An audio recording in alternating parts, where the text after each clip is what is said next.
Guest کی. میں نے جیسے پروگرام میں پہلے کہا تھا کہ ہمارا مقصد ہے ڈفرینٹ لوگوں کو یہاں پہ اس پلیٹ فارم پہ لے کے آنا، ان سے سوال کرنا، ان کے جواب حاصل کرنا. کراس کوسچن بھی آیا کرتے ہوتے ہیں. ہم تمام کے تمام ایک ہی کاز کے لیے کام کر رہے ہیں. الفاظ کی ادائیگی ہر انسان کی اپنی اپنی ہوا کرتی ہوتی ہے. جناب کرامت اللہ غوری صاحب میرے ساتھ ہیں. سر السلام علیکم، کیسے ہیں آپ؟ وعلیکم السلام عارفہ. سر آپ کا بہت شکریہ فار بینگ ود اس. آج سر بہت ساری چیزیں جو پاکستان کی انفولڈنگ، پہلے تو اگر آپ آخر میں اپنا قطع سنائیں گے یا شروع میں سنانا پسند کریں گے؟ قطع آخر میں سن. آخر میں، بالکل صحیح. سر آج کے حوالے سے اگر میں بات کرتی ہوں کہ محمد بن سلمان جو ہیں بادشاہ، انہوں نے پاکستان تشریف لانا تھا، مگر آل آف سڈن ان کی وزٹ جو ہے وہ کینسل ہو گئی. کہا یہ جاتا ہے کہ ان کی بھی ریزرویشنس ہیں about the senior most appointment in position Pakistan میں. تو کیا فرمائیں گے آپ؟ عارفہ، مجھے جو حقیقت معلوم ہوئی ہے جی سر، وہ اس بیانیے سے بالکل مختلف ہے جو حکومت نے جاری کیا ہے. اچھا. مجھے یہ معلوم ہوا ہے کہ محمد بن سلمان نے پاکستان آنے کی کبھی رضامندی ظاہر ہی نہیں کی تھی. یہ تو حکومت نے عوام کی حمایت اور عوام کی مدد حاصل کرنے کے لیے ایک ہوائی چھوڑی تھی.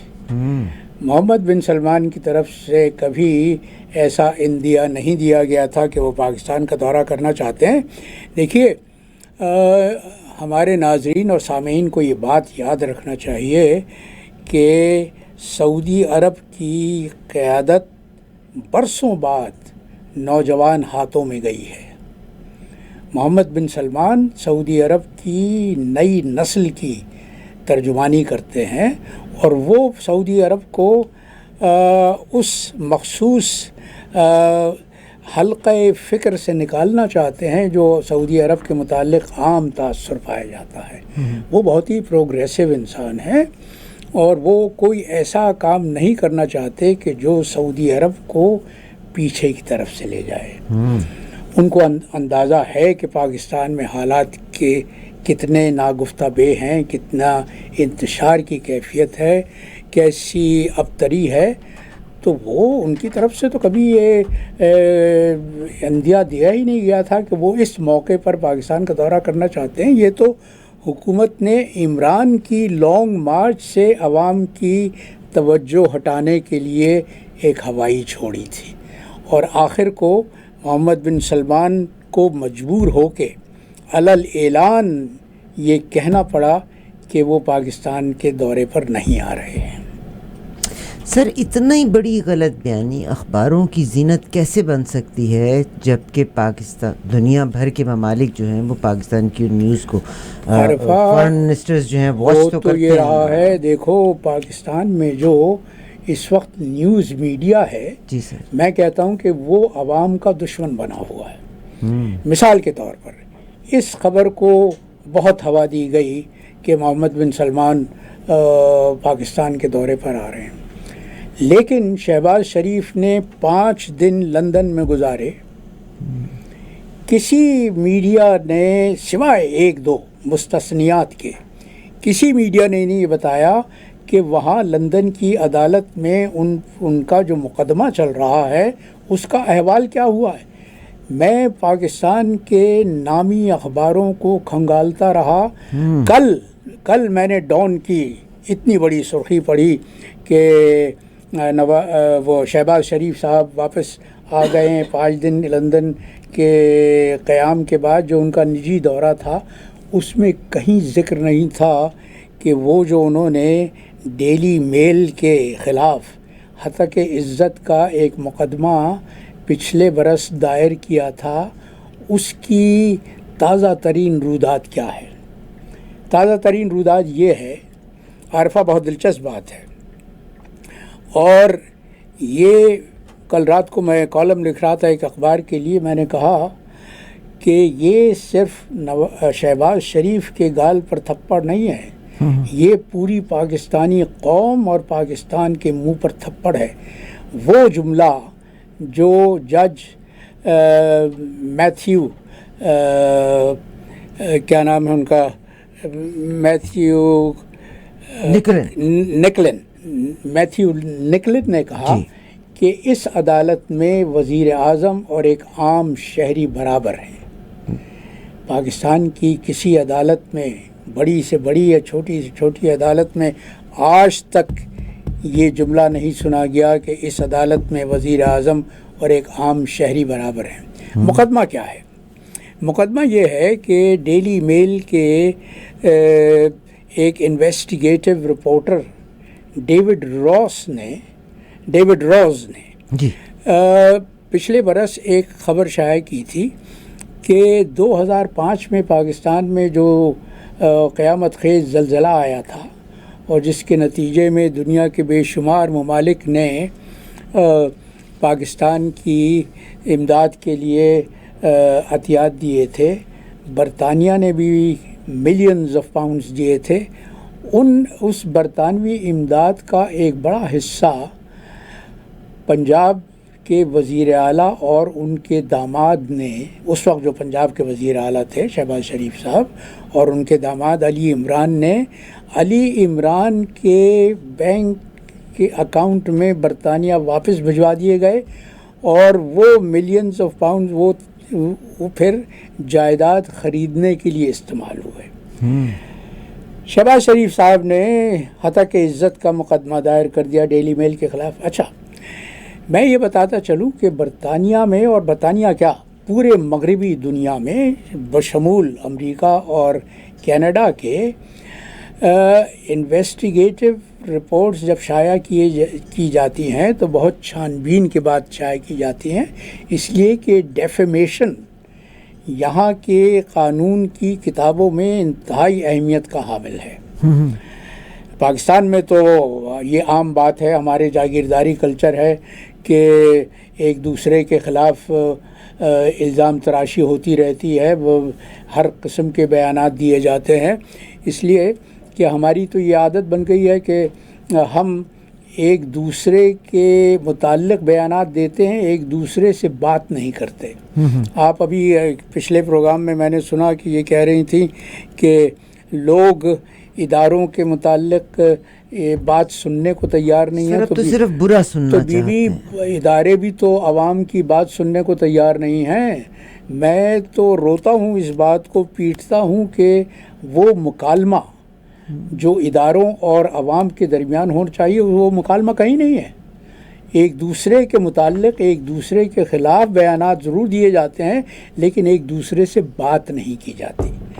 تو برطانیہ میں اور پوری مغربی دنیا میں جب انویسٹیگیٹو رپورٹرز کوئی خبر شائع کرتے ہیں تو وہ بہت چھان بین کے بعد تمام حوالہ جات کی تصدیق کرنے کے بعد رپورٹ دیتے ہیں. پاکستان میں اللہ اس کی مغفرت کرے وہ ایک ہی صحیح معنوں میں انویسٹیگیٹو رپورٹر تھا، ارشد شریف، جس کی زبان کو ہمیشہ کے لیے بند کر دیا گیا. تو ڈیوڈ روز نے ڈیلی میل میں یہ جو خبر شائع کی تھی، اور مجھے اندازہ ہے اس لیے کہ 2005 میں اتفاق سے زلزلے کے چند مہینے کے بعد میں اسلام آباد گیا تھا اور وہاں وزارت خارجہ میں یہ خبر عام تھی کہ پنجاب میں سیلاب زدگان زلزلہ زدگان کی امداد کے لیے جو امداد باہر سے آئی تھی اس میں خردبد کی گئی ہے. اب ہوا یہ کہ جب شہباز شریف صاحب نے ہتک عزت کا مقدمہ دائر کیا تو ڈیلی میل کو اس کا جواب دینا تھا. ڈیلی میل نے اس کے جواب میں تمام ثبوتوں اور شواہد کے ساتھ اپنا بیان عدالت میں جمع کروا دیا. بہت دلچسپ بات ہے. جی سر، میں بالکل سن رہی ہوں. اس سال جنوری میں ڈیلی میل نے اپنا جواب وہاں پہ جمع کرایا اور اس کے بعد شہباز شریف سے یہ کہا گیا کہ وہ اس جواب کے جواب میں کچھ کہیں. گزشتہ 10 مہینے سے وہ اور ان کے وکلاء لیت و لال سے کام لیے جاتے ہیں. دلچسپ بات یہ ہے کہ عارفہ، دلچسپ بات یہ ہے کہ دنیا میں، میں یہ کہہ رہا تھا کہ دنیا میں ہوتا یہ ہے کہ مدعی ایک تو مدعی ہوتا ہے جی سر. لیٹیگنٹ، جی سر. اور ایک مدعا علیہ ہوتا ہے جی سر. ڈیفینڈنٹ. جی. تو عام طور پہ ہوتا یہ ہے کہ ڈیفینڈنٹ عدالت سے وقت مانگتا ہے. جی سر. وہ اکثر التوا کی درخواست دیتا ہے کہ میرے پاس میں اپنا کام پورا نہیں کر سکا، مجھے نئی تاریخ دے دی جائے. لیکن یہاں پر مدعی جو لٹیگنٹ ہیں، شہباز شریف صاحب، وہ مسلسل عدالت سے دلے مانگتے چلے آ رہے ہیں. وہ تاریخیں مانگتے رہے. اچھا، برطانیہ کا قانون یہ بھی ہے کہ اگر آپ کسی پیشی کو ملتوی کرتے ہیں تو اس پیشی کے اخراجات آپ کو ادا کرنے ہوتے ہیں. یہ جو ابھی آپ حوالہ دے رہی تھیں 47,000 یا 57,000 پاؤنڈ جو جرمانہ کیا گیا ہے عدالت کی طرف سے، اس میں سے 30,000 شہباز شریف پر جرمانہ ہے اور 27,000 ان کے داماد علی عمران پر جرمانہ ہے. اور اب عدالت نے ان کو ایک حتمی تاریخ دے دی ہے 13 دسمبر کی، کہ 13 دسمبر کو ان کو عدالت میں پیش ہو کر اپنا جواب لازمی طور پر جمع کروانا ہے، ورنہ عدالت اپنا فیصلہ سنا دے گی. اب آپ پھر یہ سنیں گی، اگر 13 دسمبر تک یہ وزیر اعظم رہے تو آپ یہ سنیں گی کہ وزیر اعظم پھر ایک نجی دورے پر لندن جا رہے ہیں، اس لیے کہ ان کو وہاں پیش ہونا ہے. اور یہ جو ان کی روانگی میں تاخیر ہوئی تھی لندن سے، اس کی وجہ بھی یہ تھی کہ عدالت کا جرمانہ دیے بغیر یہ برطانیہ نہیں چھوڑ سکتے تھے. ایک اور تلخ حقیقت، جرمانہ تو انہوں نے اپنے وسائل سے جو بھرا ہے وہ بھرا ہے، لیکن پورے ایک ہفتے ان کا وہ جہاز، سرکاری جہاز، لندن کے ایئرپورٹ پر کھڑا رہا. دنیا جانتی ہے کہ جہازوں کی پارکنگ کی فیس ہوتی ہے. ایک کمرشل فلائٹ جب کسی ہوائی اڈے پر اترتی ہے تو اس کو چند گھنٹے کی بھی فیس دینی پڑتی ہے. یہاں 6-7 دن ایک طیارہ مستقل لندن ایئرپورٹ پر کھڑا رہا. اب اس کی پارکنگ فیس اس جرمانے سے کہیں زیادہ ہوگی جو شہباز شریف اور ان کے داماد نے بھری ہے. مگر وہ تو پاکستان کی غریب عوام کے آئے گا. وہ تو پاکستان کے غریب عوام کی. نے جب یہ آرٹیکل لکھا تھا، یہ 14 جولائی 2019 میں یہ آرٹیکل پبلش ہوا تھا جس پہ انہوں نے ڈیفیمیشن کا کیس کیا تھا. اور جج نے جو اپنے فیصلے میں لکھا، اس نے کہا کہ بے شک پاکستان سے نیوز تو پوری دنیا میں جاتی ہیں. اس نے کہا کہ میں نے ان نیوز کو بالکل نہیں پڑھا. میں نے یہی مدعی اور مدعی علیہ جو ان دونوں کے بیانات کو پڑھ کے یہ فیصلہ کر رہا ہوں. یہ 57,000 از ٹورڈز دا جو ڈیلی میل کے جو لائر جس نے تھرو آؤٹ کیا ہے، یہ اس کے لحاظ سے، اور جو کہ عدالت کا نہیں، یہ عدالت کی طرف جرمانہ ہے پیشیاں ملتوی کروانے کا. اب جب 13 دسمبر کو عدالت کا حتمی اجلاس ہوگا اور اس میں اگر یہ خاطر خواہ جواب نہیں دے سکے تو فیصلہ یقیناً ڈیلی میل کے حق میں جائے گا. اور اس کے بعد ان کو ڈیلی میل نے جو کچھ بھی خرچہ کیا ہے اس مقدمے پر، وہ ان کو تاوان کے طور پر ادا کرنا پڑے گا. بہت شکریہ ان لوگوں کا جو لوگ میرے سے 514926 آپ نے ابھی مجھے لکھا ہے کہ for your information 2005 Shahbaz Sharif was not the chief minister. Yes, in 2005 جناب Chaudhry Pervaiz Elahi was the prime minister, مگر چیف منسٹر چودھری پرویز الہی تھے. مگر ڈیوڈ راس نے اب یہ جو ہم فیصلے کی بات کر رہے ہیں، کیونکہ یہ فیصلہ لنگر آن ہو رہا تھا، یہ اس بنیاد پہ کیا ہے. اور یہ میرا خیال 15 ملین تھا، جس میں سے 10 ملین جو تھا وہ واپس ٹرانسفر ہوا. انہوں نے اس فیصلے میں یہ بھی کہا ہے کہ جو پاکستان سے اگر منی لانڈرنگ ہوئی ہے یا ایمبیزلمنٹ ہوئی ہے تو دس از اپ ٹو دیم کہ پاکستان اس کی تحقیق کرے. انہوں نے ڈیوڈ راس نے پوری کی پوری جو ٹرانزیکشنز کی ریکارڈ تمام شواہد ثبوت پیش یہاں سے میرا سوال آتا ہے کہ ہم اتنے برے طریقے سے 2 گروپس میں تقسیم ہوئے ہیں. مجھے احساس ہے کہ ایک نارمل شہری کبھی بھی نہیں چاہے گا کہ پاکستان پہ جو لوگ حکومت کرتے ہیں پاکستان سے باہر بیٹھ کے حکومت کریں. اس کا مقصد ہے کہ الطاف حسین بھی ٹھیک کر رہے تھے, اب بھی نواز شریف صاحب باہر بیٹھے ہوئے ہیں, ملک میں آ جائیں تو کیا اعتراض ہے. پھر اس بعد نیب کے قوانین میں ترمیم. ابھی جناب امان صاحب یہاں ہمارے ساتھ موجود تھے, ابھی جو میرے گیسٹ تھے. آپ امیجن کیجئے گا کہ ان کی ان تمام چیزوں کو کہ نیب کے قوانین اور جو غلط لوگوں کو مسلط کرنے کے بعد ان کے کیسز کو کلیئر کر دیا گیا, وہ لوگ جن کو کہ جیلوں میں ڈالا گیا تھا ان کو جیلوں سے نکالا گیا, ان کے اس چیز نے دوسرے لوگوں کے دماغ میں اور زیادہ سوالات کھڑے کرے. اور پھر قوانین کا اطلاق, نئے قوانین کا اطلاق 1 جنوری 1985 سے ہوگا. یعنی گزشتہ 39 برس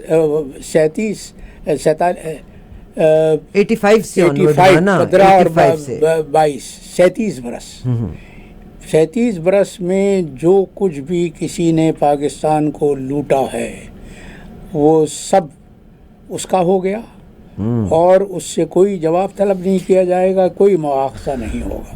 بہت شکریہ. یہ جو ہم اتنی بری طرح سے ڈیوائیڈ ہو گئے ہیں, اور میں نے آپ سے کہیں ہم آرمی انوالو ہے, بالکل آپ نے صحیح کہا, لوگوں کا بھی صحیح خیال ہے کہ عمران خان کو بھی لے کے آئے تھے تو آرمی ہی لے کے آئی تھی, مگر ان کے بہت سے فیور کرنے والے اس بات کو ماننے کے لیے تیار نہیں کہ عمران خان کو آرمی لے کے آئے, حالانکہ عمران خان صاحب کی لانگ سٹرگل تھی. پھر اب جب وہ رژیم چینج آیا تو وہ بھی آرمی نے رول پلے کیا. لوگوں کے دل میں نفرت جو اتنی بڑھ گئی ہے, جس میں ادارے کے ساتھ نفرت بڑھ گئی ہے, اور انڈیا کی پالیسیز میں اگین آئی ڈونٹ وانٹ, اپنی غلطیوں کا میں بلیم انڈیا پہ نہیں ڈالنا چاہتی. بلوچستان ہمارا ویسے جل رہا ہے, پنجاب میں ابھی تک آگ نہیں لگی تھی, اور پورا پاکستان جو ہے اب اس آگ میں جل رہا ہے. عارفہ یہی تو المیہ ہے کہ اس پیش رفت نے وہ کام کیا ہے جو پاکستان کے دشمن برسوں سے کرنا چاہ رہے تھے لیکن وہ حاصل نہیں کر سکے تھے. یہ جو خلیج پیدا ہو گئی ہے اور دن بدن بڑھتی جا رہی ہے اداروں اور عوام کے درمیان, یہ انتہائی افسوسناک ہے. اس سے پاکستان کو کوئی فائدہ نہیں پہنچ سکتا. یہ تو دوسرے ہمارے دشمن ممالک کو فائدہ پہنچے گا اگر ہم اپنے اداروں کو کریں. اگر ہمارے عوام کا اپنی فوج پر سے اعتماد اٹھ جاتا ہے, اور حالانکہ جو لوگ سمجھدار ہیں وہ جانتے ہیں کہ فوج کو متون کرنا, پوری فوج کو مورد الزام قرار دینا صحیح نہیں ہے.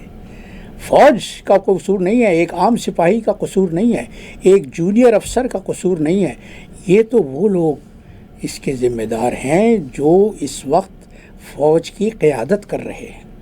وہ جرنیل جو GHQ میں بیٹھے ہوئے ہیں, وہ کور کمانڈرز جو ہر دوسرے تیسرے مہینے جمع ہوتے ہیں, ان کو یہ سوچنا چاہیے کہ یہ جو کچھ انہوں نے کیا ہے اور اس کی وجہ سے عوام کے اعتماد کو جو ٹھیس لگی ہے, عوام کا اپنی فوج پر جو اعتقاد تھا, جو ایمان تھا, یعنی پاکستان میں تو یہاں پاکستان میں فوج کی باقاعدہ پرستش ہوتی تھی. بالکل صحیح کہا. پاکستان میں فوج کو پوجا جاتا تھا, اور یہی وجہ ہے کہ فوج کے سپہ سالار کی نامزدگی پر اس وقت پوری قوم کی نبضیں تھمی ہوئی ہیں.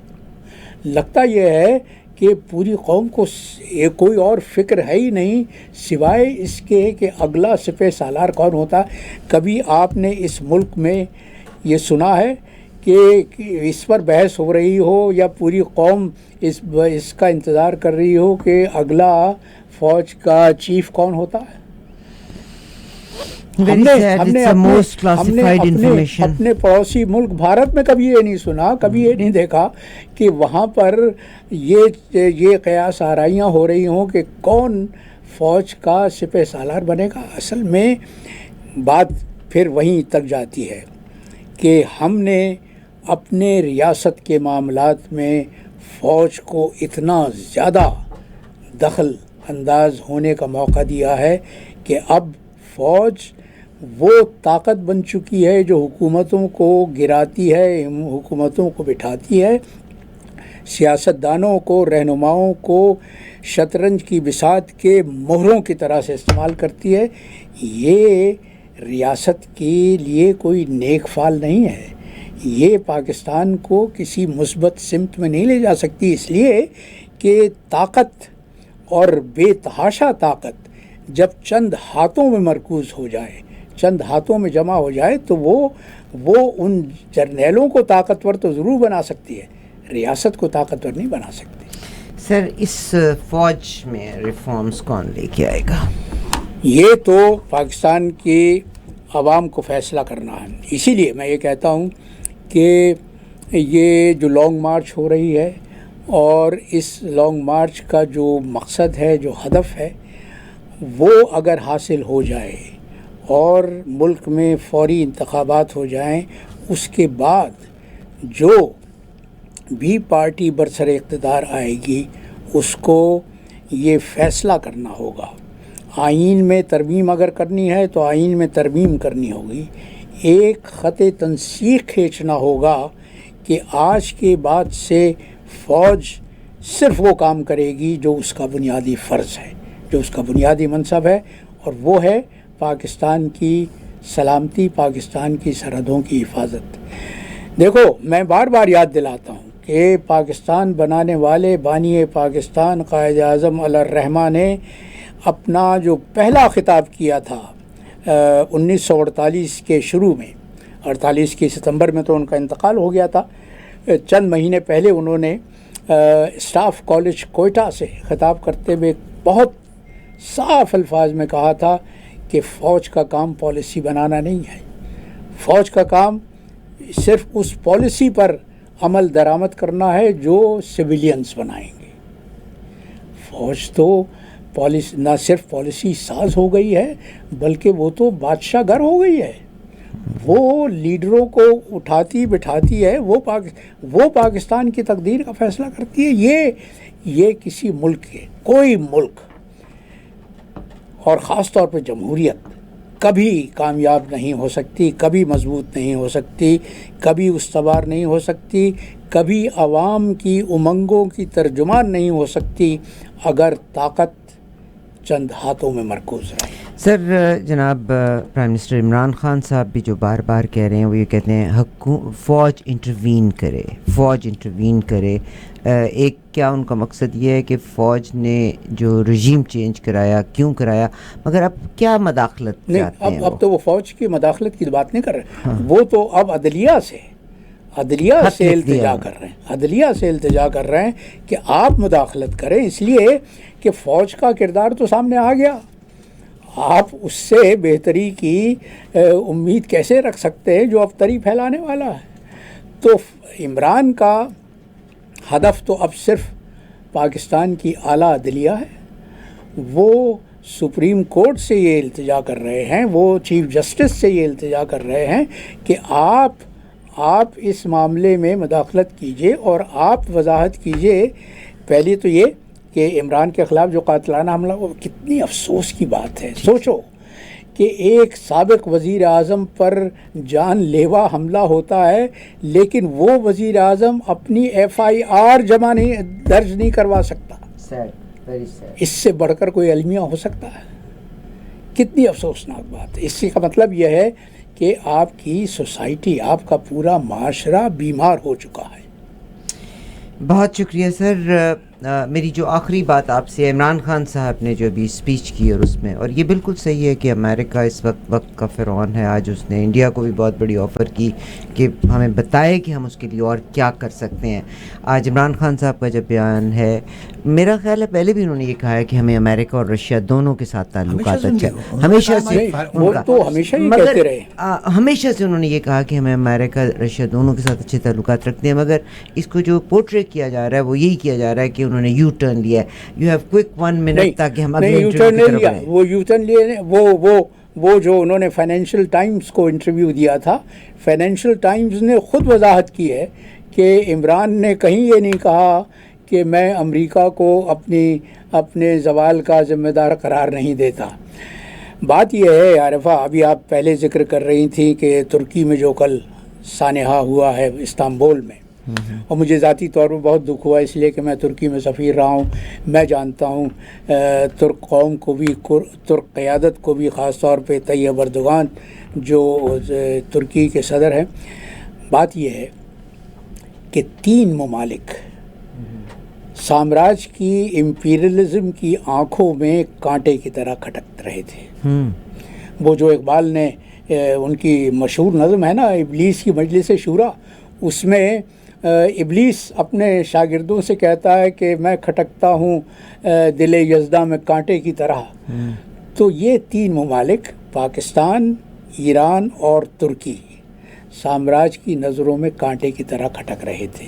پاکستان کا تو انہوں نے کانٹا نکال دیا, اس لیے کہ پاکستان میں اب جو حکومت ہے وہ تو امریکہ کی غلام ہے, اس میں کوئی شک ہی نہیں. ایران میں پچھلے 2 مہینے سے ایک ابتری کی صورت ہے, اور وہ امریکہ نے وہاں پر وہی حربہ استعمال کیا ہے جو اس سے پہلے وہ یوکرین میں کامیابی سے آزما چکے تھے, اور اس کے نتیجے میں یوکرین میں وہ حکومت قائم ہو چکی تھی جو امریکہ کی باجگزار پٹھو حکومت تھی. اب ترکی رہ جاتا ہے. ترکی میں وہ کردوں کو استعمال کر رہے ہیں. آپ کو یاد ہوگا, مجھے یاد دلاتا چلوں کہ کردوں کی جو تحریک ہے PKK, اس کے رہنما عبداللہ اجلان کو سعودی عرب نے گرفتار کر کے 22 برس پہلے ترکی کے حوالے کیا تھا. وہ اب عمر قید ہیں, لیکن کرد باغی ترکی کی ریاست کے خلاف کارروائیاں کرتے رہتے ہیں. اور یہ کارروائی جو کل استنبول میں ہوئی ہے, اور استنبول کے اس مرکزی جگہ میں ہوئی ہے, 5 لوگوں کی ڈیتھ ہوئی, وہ 6 لوگ مارے ہیں اور 81 لوگ زخمی ہیں. اور آج میں تازہ ترین خبر جو سن رہا تھا, وہ 43 لوگوں کو ترک پولیس نے گرفتار کیا ہے اس منصوبے کے کارروائی کے سلسلے میں. تو یہ اصل میں اسلامی دنیا کا کوئی بھی ایسا ملک بہت کمزور جو ترقی کر رہا ہو وہ سامراج کو پسند نہیں ہے. سعودی عرب پر بھی نزلہ گر سکتا ہے, اس لیے کہ محمد بن سلمان کی جو پالیسیاں ہیں وہ سامراج کے حق میں نہیں جاتی. تو بہت شکریہ. آج کا قطعہ بیان کیجیے گا. ہاں, میں آپ کو مگر میں یہاں بتانا چاہتی ہوں کہ جو بلاول بھٹو صاحب ہیں, انہوں نے کہا ہے کہ برطانیہ نے پاکستان کو انتہائی خطرناک ممالک کی لسٹ میں سے نکال دیا. جی سر, آپ اپنا قطعہ بیان کیجیے. یہ وہ اپنے آپ کو کریڈٹ دینا چاہتے ہیں. سنیے, اس کا پس منظر تو آپ اندازہ لگا سکتے ہیں کہ ایک جمال صاحب, ایک بت شکن ہے اور بتوں کی قطار ہے. ایک بت شکن ہے اور بتوں کی قطار ہے, وہ جن میں اقتدار کا بے حد خمار ہے. وہ جن میں اقتدار کا بے حد خمار ہے. خیبر ایک اور کفر کا ڈھانے کے ہے قریب. خیبر ایک اور کفر کا ڈھانے کے ہے قریب. اس بت شکن کے ساتھ شہ ذوالفقار ہے. کیا بات ہے. اس بت شکن کے ساتھ شہ ذوالفقار ہے. کرامت اللہ قاری صاحب, آپ آگے بھی کچھ فرما رہے ہیں؟ نہیں, ایک اور قطعہ تھا, اگر آپ پلیز فرمائیے تاکہ ہم اگلے انٹرویو کی طرف بڑھ سکیں.